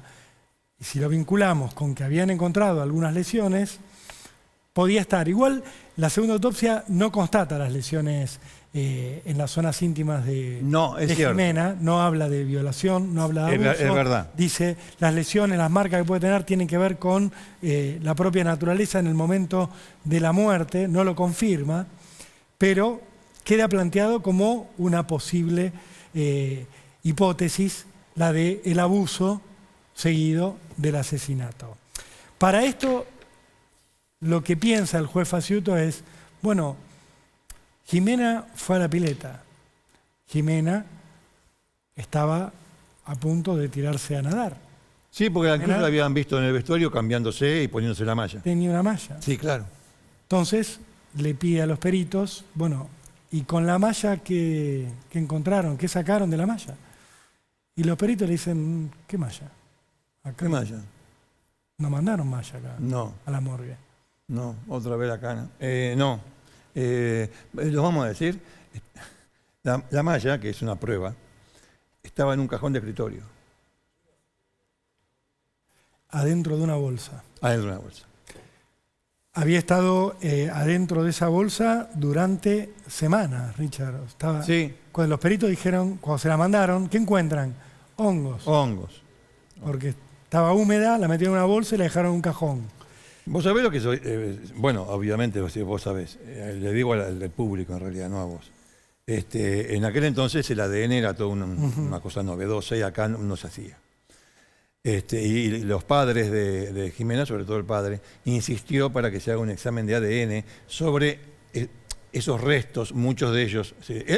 Era semen lo que encontraron en la malla. Sí, porque pero había hongos. Los peritos dicen, hay hongos y encontramos fosfatasa ácido prostática, que es un componente del semen. Un componente de semen. Pero ¿por qué no habían encontrado semen? Porque estaba todo degradado, porque la malla había estado durante semanas en la bolsa. El papá le pide a la corte, por favor, hagan un análisis de ADN. No, acá no se hacen, le dijeron. Bueno, sí. ¿Dónde se hace? En Estados Unidos se hace. Bueno, páguenlo, por favor. Manden la malla, manden las pruebas a Estados Unidos. Desde el año 87 lo hacía Estados Unidos, no desde mucho antes. No, estábamos hablando del año nuevo, 88, era nuevo. Claro, esto fue en el 88. En Estados Unidos la primera que se aplicó en un caso penal fue en el 87. Richard, lo mandan y el resultado es negativo. No, es negativo porque está muy degradada la muestra. El resultado, lo que dijeron los peritos estadounidenses fue está muy degradada, no se puede sacar. Bueno, se perdió la prueba. Sí, todo se había perdido y todo se había preservado mal. De hecho, 4 meses después del crimen encuentran en el colegio, de repente, alguien se acuerda, encuentran una toalla de Jimena, por ejemplo. Sí. Que tenía el nombre de Jimena bordado. 4 meses después aparece, o sea, tiempo después aparece la malla. 4 meses después aparece la toalla. O sea, ¿quién revisó ese? No lo revisaron. No lo revisaron. ¿Cómo vas a revisar un colegio religioso? Encima todo cerrado, nadie habla, te tiran un comunicado diciendo que la nena es una puta. ¿Cómo te vas a entrar? Ir acá, nada. Es decir, ¿lo hubiese impulsado un juez? No, el juez tampoco, nada, ninguno. había estructuras en las cuales era imposible entrar. Esta era una. Sí, una institución religiosa. Pero Fallucho, el juez correccional, no podía seguir teniendo este caso, porque era un homicidio. Le había dicho la segunda autopsia, acá la asfixiaron a esta nena. Entonces se lo saca no es que se lo saca de encima, lo que correspondía hacer, y lo hizo, fue mandarla de nuevo al juzgado de instrucción. Sí. A un juzgado de pena mayor por homicidio. Sí, se la manda al juez Héctor Grieven, Richard. Al pelado Grieven, sí, yo lo conocí. Al que le cae. La madre se seguía moviendo, el padre también, separados, cada uno por su lado. La madre tenía contratado a Carlos Viater como abogado, Sí. ya fallecido, Sí. y pedían ayuda de los medios para avanzar con esta investigación. Sí, Si te señor. parece, escuchemos algunas de las palabras que decían en aquel momento. Dale, dale. Tantas presiones sobre la gente que quiere hacer justicia que esto me lleva a pensar que hay peces muy gordos en el asesinato de Jimena. Arrastro un 50% de éxito, de satisfacción y un 50% de frustración. El éxito en cuanto cuando yo tomé esta causa, el juez había dicho que la chiquita había muerto ahogada en un accidente. Luego logramos probar que la chiquita fue asesinada. Ese es el 50% que me adjudico. El otro 50% de frustración por saber quién es el asesino, con un alto grado de certeza, pero lamentablemente no tenemos la suficiente cantidad de pruebas para poder encerrar a este sujeto. Pero como esta causa vence y prescribe en el año 2000, nos quedan todavía 8 años por delante y tal vez logremos que algún testigo hable y a lo mejor logremos encerrar a este señor. 8 años. Esto es del 92, Richard. Tal vez. Tal vez. Dijo. No hubo tal vez. Había dos hipótesis en el caso, por lo menos desde lo que era la óptica de la familia. Sí, qué triste este caso. La puta madre, dale. La mamá pensaba que a Jimena la habían atacado adentro del colegio, apuntaba directamente de ese hombre que nombraba a Carlos Viata. Sí, ellos tenían un sospechoso. identificado. Hablaban de un profesor Sí, sí, un profesor de natación. de natación, Sí, con nombre y sí, apellido, sí, no lo sí. podemos decir, No. pero termina siendo imputado. Sí. Lo que planteaba la mamá es, a la nena la atacó este profesor, que ya tenía antecedentes, según la madre, la violó o intentó violarla, Intentó violarla. la mató La nena se resistió y la mató. y la tiró a la pileta. Y Después de la competencia. Después de la Porque hay una competencia. cosa, durante la competencia, decir, bueno, ¿dónde pasó todo esto? No sé, no se sabe. Pero durante la competencia, todo el colegio estaba en la pileta. O sea, el resto del colegio estaba vacío, absolutamente vacío. Con lo cual vos podés hacer cualquier cosa. Sí. Ahora, ¿cómo llega el cuerpo ahí? La competencia termina, se retiran todos, no hay nadie, vos lo dijiste al principio, quedó desierta la pileta, salvo aquel pibe que después al final va, pero va mucho después. Y ahí, en ese momento, pudo ser que el asesino tirara el cuerpo o lo deslizara, pues si lo tira puede hacer ruido, lo deslizara el cuerpo en la pileta y quedara allí. Bueno, la madre decía, fue el profesor de natación, hay otros directivos del colegio que lo encubrieron, llegó a haber 10 imputados en esta causa. 10 imputados, sí, entre ellos ese profesor. Profesores, este en particular, pero el padre tenía otra hipótesis. El padre tenía otra hipótesis, sí, el padre pensaba más en un tema de drogas. Porque el día del crimen de Jimena Hernández, podemos decir crimen, el 12 de julio del 88, en la capital federal, se produjo el mayor secuestro de drogas hasta ese momento, en la historia porteña, sí. 587 kilos de cocaína, la operación Langostino. La operación Langostino. Mandaban cocaína en cajas de langostino que iban hacia Europa. La ocultaban ahí. La ocultaban ahí, entre las cajas de langostino. ¿Y sí. qué sostenía Hernández? Para mí, alguien del colegio tuvo que ver con ese cargamento de drogas, Jimena vio algo y la mataron para callarla. Vamos a escucharlo al padre justamente diciendo cuál era su teoría, esta teoría, ¿no?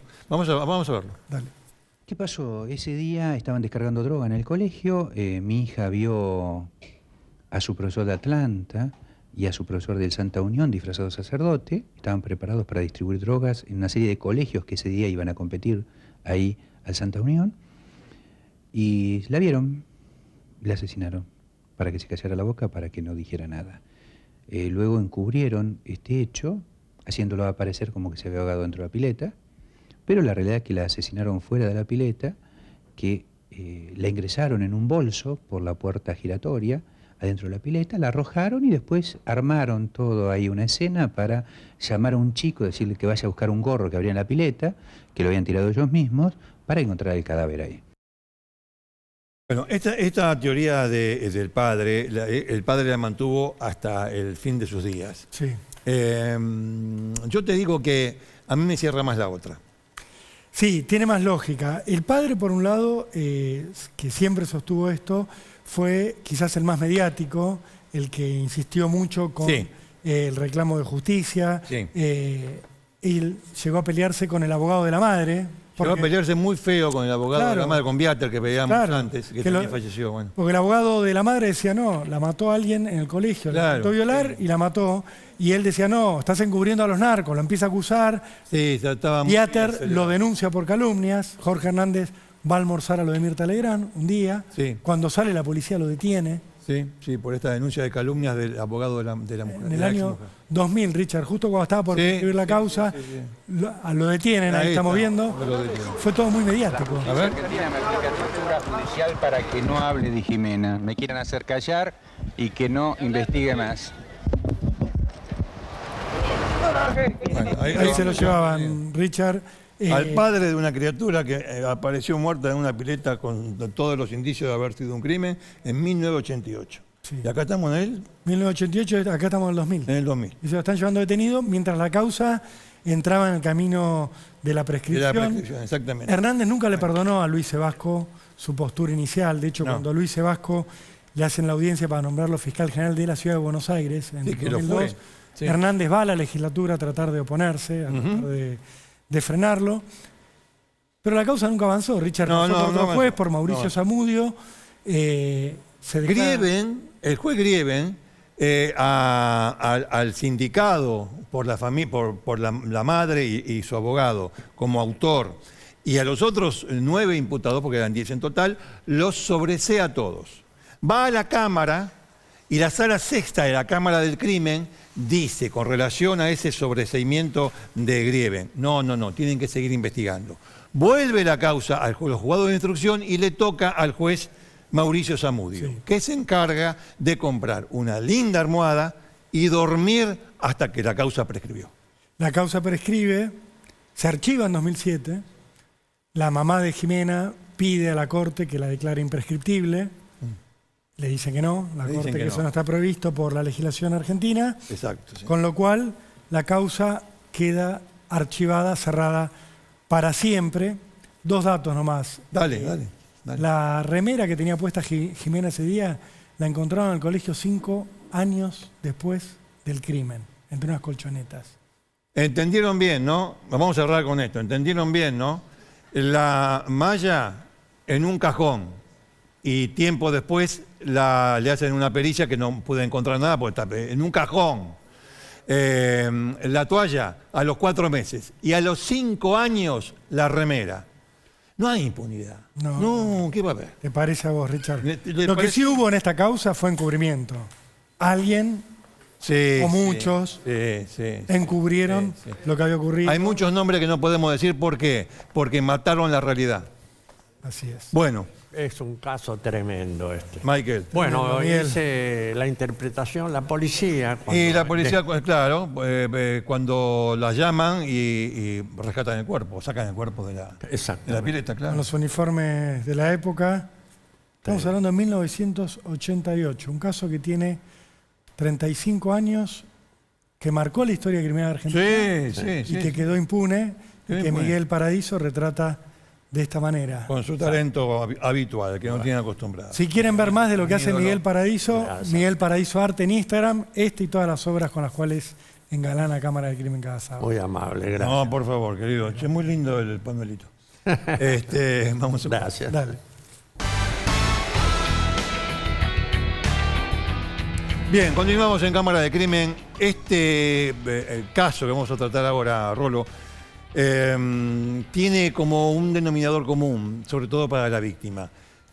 Ha sido perseguida en su vida por la violencia de los hombres. Parece increíble, pero no estamos hablando de una pareja, un tipo, que ejerce violencia contra ella. No. Estamos hablando de uno y después de otro, hasta terminar muerta de 24 puñaladas. María Luisa Belén Muñoz. Y vamos ahora a una barrida y le contamos el caso.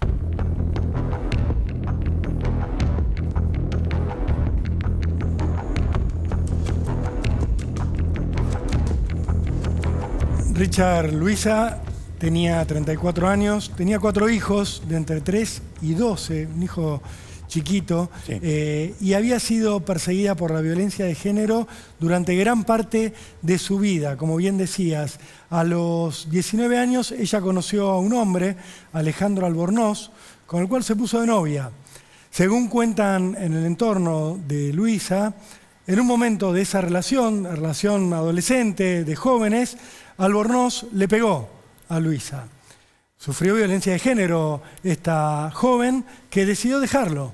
Se alejó de Albornoz, Claro. terminó con la relación porque no quería seguir sometida a esa clase de violencia. Con el paso de los años, Luisa formó una nueva pareja con otro hombre, con el cual tuvo 3 hijos, pero este hombre también la sometió a violencia de género. Comenzó a golpearla, comenzó a maltratarla de distintas formas, y lo que hizo Luisa fue dejarlo, alejarse de él para evitar seguir siendo víctima. Ya estamos hablando de un segundo episodio. El tiempo quiso que Luisa se reencontrara con aquel primer novio, con Alejandro Albornoz. ¿Dónde? En Berazategui, donde ella vivía con su familia. ¿Qué ocurrió? Volvió a ponerse en pareja con Albornoz, pensó que aquellos episodios de violencia habían quedado en el pasado, pero Richard no era así. Luisa estaba sufriendo otra vez violencia de género. De hecho, ella llegó a publicarlo en redes sociales, a escribir sobre lo que tenía que callar, sobre lo que estaba sufriendo, pero esos alertas, esos reclamos de ayuda no pudieron salvarla. Albornoz la terminó asesinando a Luisa de 24 puñaladas. Un crimen atroz, un femicidio más de los tantos que contamos en Cámara del Crimen, de esta violencia machista que no afloja y que tiene estos condimentos que nos impactan, que nos conmueven. Por supuesto, todos los asesinatos de las mujeres nos movilizan, pero acá estamos hablando de una mujer que tuvo un final atroz, a puñaladas, y que venía escapando de la violencia de género, Sí. que estaba tratando de eludirla y que terminó siendo víctima de ella. Sí, lo llamativo es eso, si se puede decir llamativo, ¿no? Casi toda su vida fue víctima. Es como un increyendo, ¿no? Como un increyendo. Un sopapo con el novio de los 19 años, lo larga, lo que contó Rolo, forma una familia, sufre violencia de género, vuelve con aquel primer novio y como un increyendo, por eso decía, como un aumento en la gravedad de los hechos, ya usa cuchillo y le asesta 24 puñaladas. Bueno, Richard, sí, estamos comunicados ya con la familia bien, de bien. Luisa, estamos conectados con Celeste, que es la hermana, estamos conectados también con la mamá y con una prima de Luisa. Buenas tardes, muchas gracias por este rato con Cámara del Crimen. Los saludamos Ricardo Canaletti y Rolando Barbano. Buenas tardes. Celeste, quería empezar preguntándote a vos por lo que sufrió tu hermana en el último tiempo, por la violencia que precedió al asesinato. Vos entiendo que estabas al tanto y que estabas tratando de ayudarla a escaparse de quien iba a terminar siendo su asesino, ¿verdad? En realidad, los posteos que ella ponía en Facebook siempre decía que era por su relación anterior. Ajá. Nunca dijo que era por la relación actual que tenía. Siempre lo negó. Ella se los negaba a ustedes. O sea, ella hablaba de lo que había sufrido con el padre de sus hijos, pero no de lo que estaba sufriendo con Albornoz. Exacto, ella siempre ponía que había sufrido y que nunca más lo iba a hacer y demás. Era como que hablaba de la relación anterior y no de la actual. ¿Y ustedes sabían que la relación actual no era buena? Sabíamos que la manipulaba por el hecho de que la había alejado mucho de la familia.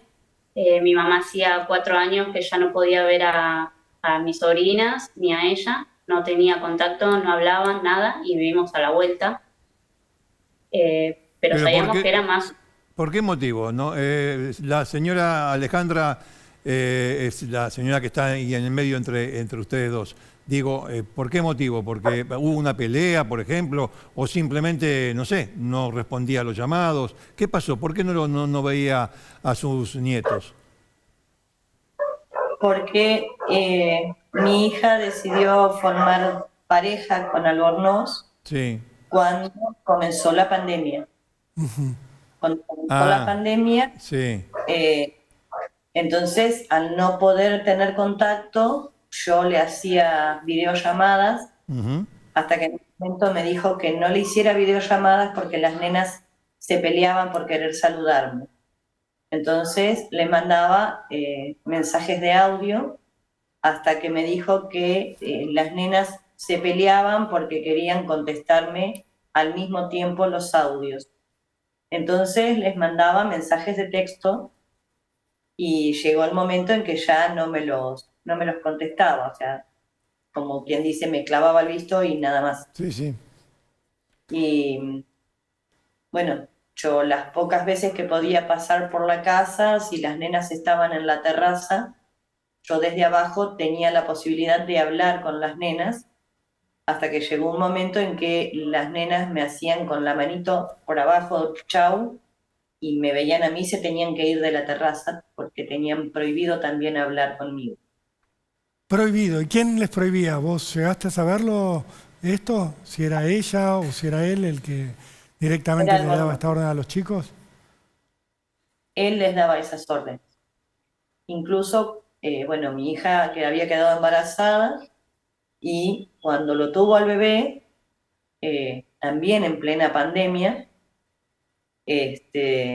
yo fui a cuidarla, porque le habían hecho una cesárea, que en realidad iba para un parto normal, pero bueno, ahora con todo esto nos estamos enterando de que a ella le hicieron una cesárea porque él la obligó a hacerse ligadura de trompas porque no quería tener hijos. Todo muy complicado, pero todo esto ustedes se fueron enterando después del asesinato de Luisa. Exacto. ¿O son cosas que van descubriendo ahora? Exacto. Y sí, dígame, señora. No, es que ella estaba muy compenetrada con la iglesia, y entonces es como que ahora nos enteramos, hasta incluso miembros de la iglesia me han venido a decir de que sabían todo, que ellos sabían todo lo que estaba pasando, pero no hicieron nada. ¿Sabes por qué? ¿Por qué? Porque le mandaban a orar para que al marido se le fuera el demonio que tenía. ¿De qué iglesia estamos hablando? La iglesia del Puente de Quilmes Oeste, iglesia evangélica. Una iglesia evangélica. ¿Y qué más les contaron en la iglesia? Porque digo, esta locura de mandarlo a orar en lugar de mandarla a la justicia a hacer la denuncia, choca un montón, pero ellos, ¿qué nivel de información sabían aún más? ¿Hablaban, tenían conocimiento de golpes, de violencia física sobre Luisa? Esta señora que me lo dijo, que me vino, me apretó las manos y me dijo, Lalu era como si fuese mi hermana, yo la amaba y demás, me dijo hasta incluso que ella sabía que mi nieta, desde los 9 años, tenía una relación consentida con el padrastro. No lo entendí, señora. ¿Puede ser un poco más clara? Sí, que la nena fue violada de los 9 años hasta los 11 por el padrastro. Esta gente lo sabía y me vinieron a decir que era una relación consentida, que la criatura consentía la violación. Es atroz. Cuando habla del padrastro estamos hablando del femicida. Exacto. O sea que este hombre, además de someter la violencia de género a su hija, según dicen en esta iglesia, también abusaba de una de sus nietas, de una de las hijas de Luisa. Exacto. ¿Y esto ustedes lo han podido denunciar ante la justicia, ahora para que se investigue también? Está todo en el expediente. A la iglesia, ¿ustedes le pudieron poner nombres y apellidos como para denunciar también si alguno de estas personas que estaban en conocimiento de esto pudieron haber actuado como encubridores o como partícipes en algún punto? Porque digo, ser informado de un abuso contra un menor y no hacer nada es algo punible también por la ley. ¿Ustedes también van a accionar contra esta gente? Incluso la persona que me lo dijo me dio su nombre, apellido y me dijo que es abogada. Ah, bueno. Abogada, pero evidentemente no conoce la ley o no quiere cumplirla. Usted, lo que le pregunto es, ¿ustedes presentaron esto ante la fiscalía que investiga todo lo que rodeó al asesinato de Luisa?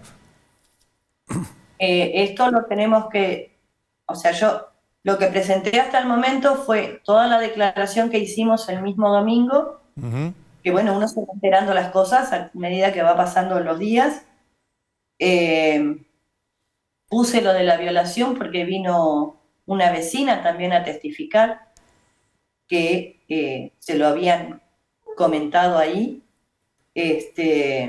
porque bueno, a nosotros Luisa nos decía que estaba todo bien y lo tapaba con una sonrisa. No, y digo, y estaba todo mal. Yendo al momento en que, bueno, matan a su hija, le quería preguntar a Celeste. ¿Ella le habló por teléfono, te habló por teléfono, Celeste, ese día o intentó hacerlo? Esa noche estábamos juntas, estábamos en la casa de mi prima. Ah. A las 3 de la mañana más o menos le dije que bueno, que yo ya me iba a casa, yo vivo adelante de la casa de ella. Porque bueno, que me acompañaba y nos fuimos.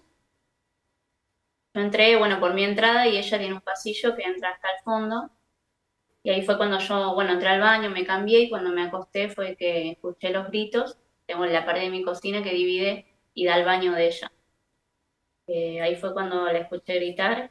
Le gritaba a Alejandro y yo empecé a golpear la pared y le gritaba Lalu, le decimos nosotros. Lalu, Lalu, y golpeé la pared y se dejó de escuchar y bueno, la llamé, no me atendió, le mandé un mensaje, le dije, atendeme porque llamo a la policía, no me contestó. La llamé a mi sobrina y ella me respondió y le pregunté dónde estaba la madre y me dijo, está en el baño. Me dijo, vení, por favor, te suplico, vení. Y ahí fue que empecé a llamar a todos para que vayamos hasta la puerta a intentar, no sé, que salga o entrar, claro. Mi sobrina me dijo que no me podía llamar porque Alejandro le había borrado mi número.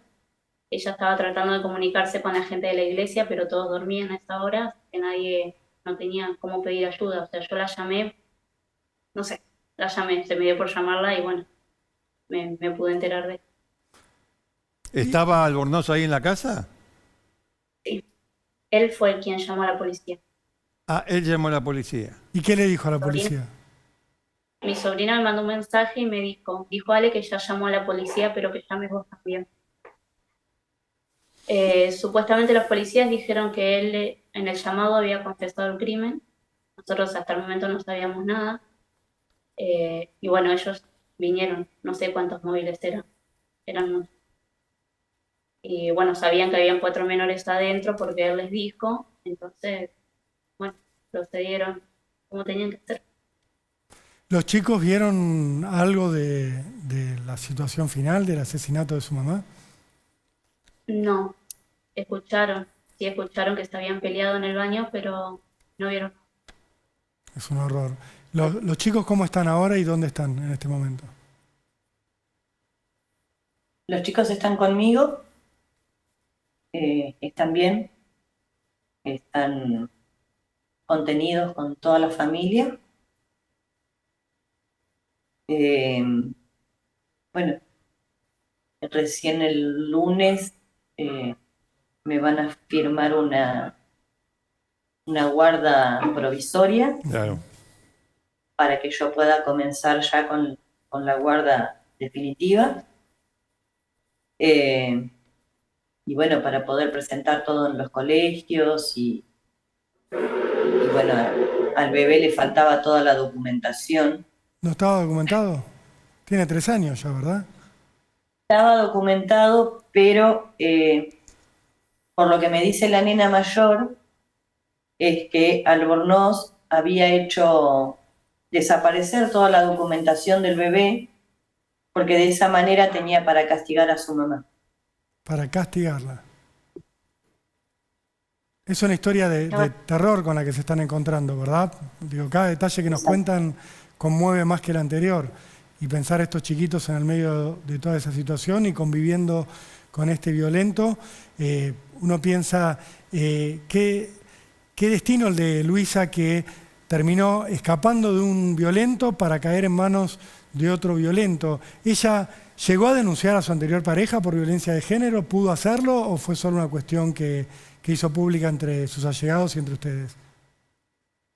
Con la anterior pareja tiene perimetral, Ajá.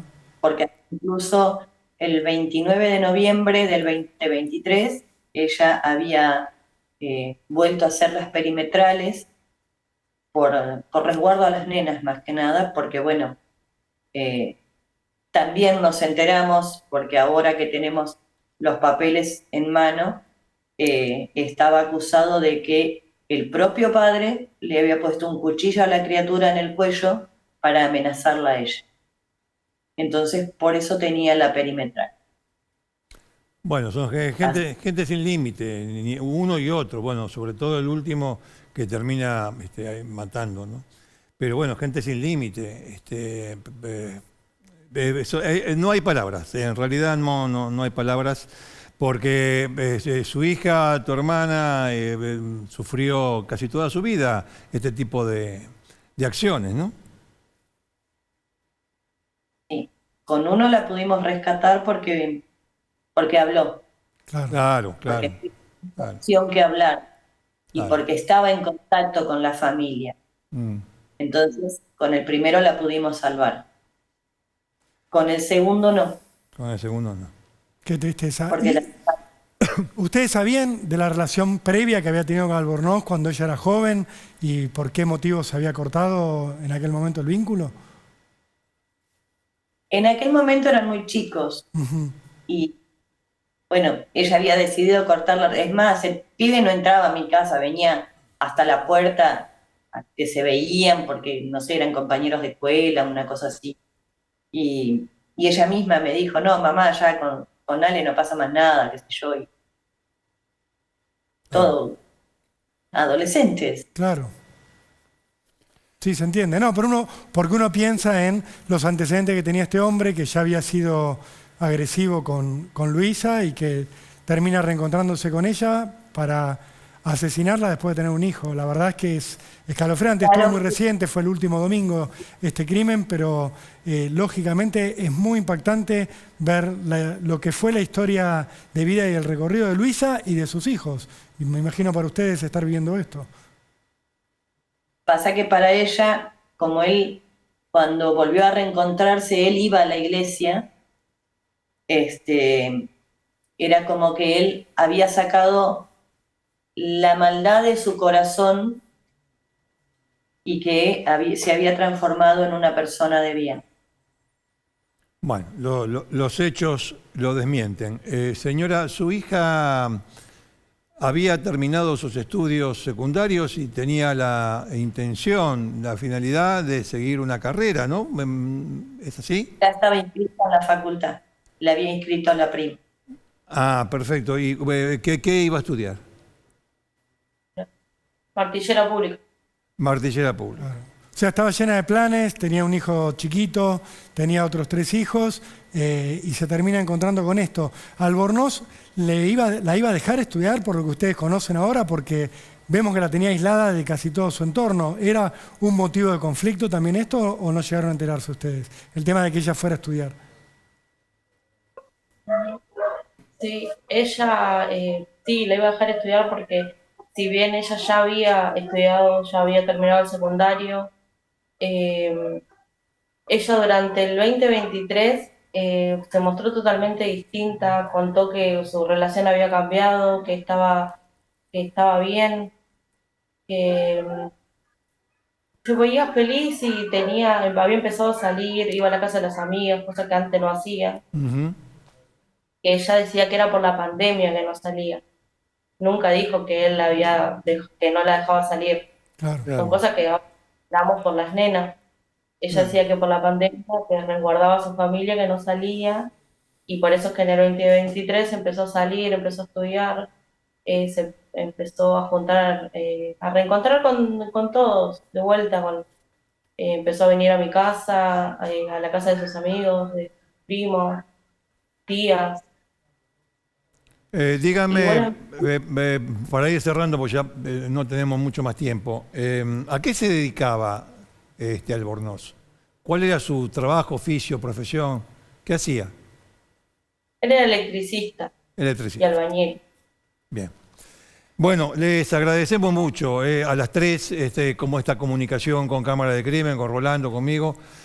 Obviamente esperamos, el curso natural de las cosas es que este tipo sea condenado a perpetua, así que vamos a estar siguiendo el caso como hacemos con todos y le reitero las gracias por estos minutos con Cámara de Crimen.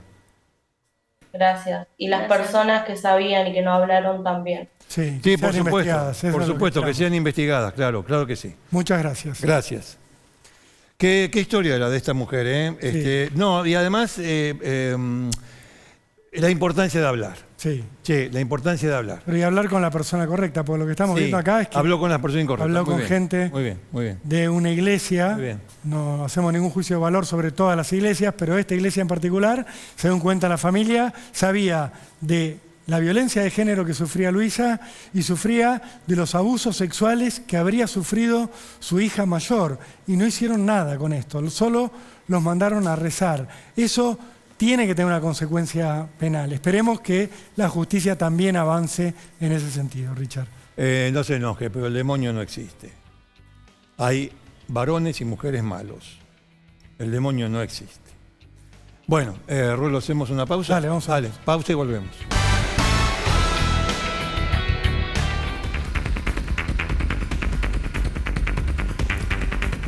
Bueno, el pequeño salvaje fue arrestado.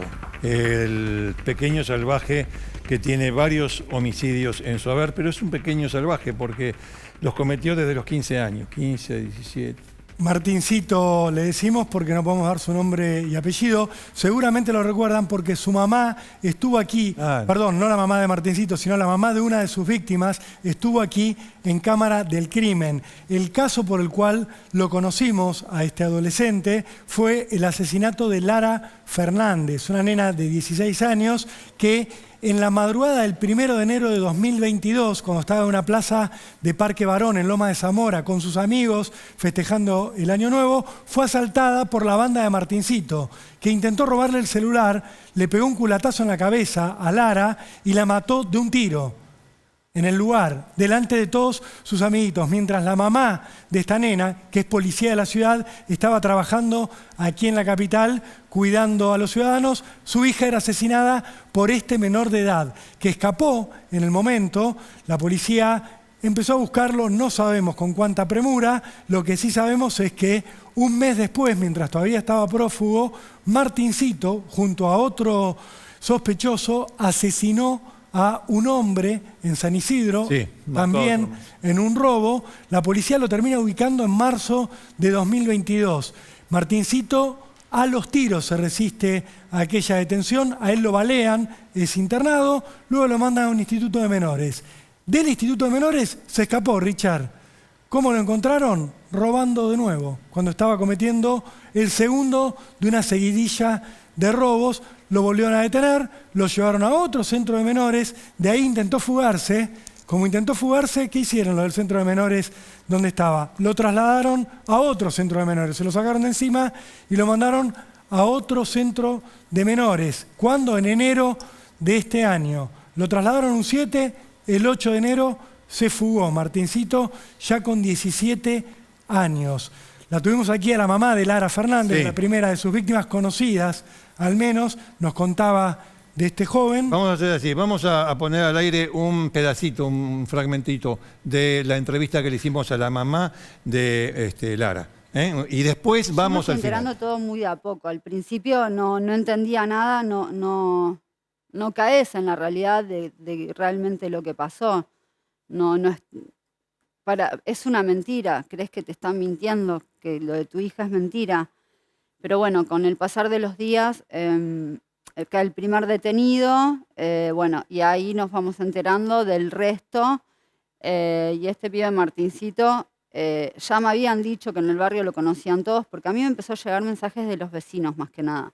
Ellos eran los que se pusieron en contacto conmigo y me iban diciendo, Martincito la lastimó a la abuela, la lastimó a la tía, ya había hecho varias cosas. Con lo cual, su propia familia. A su propia familia.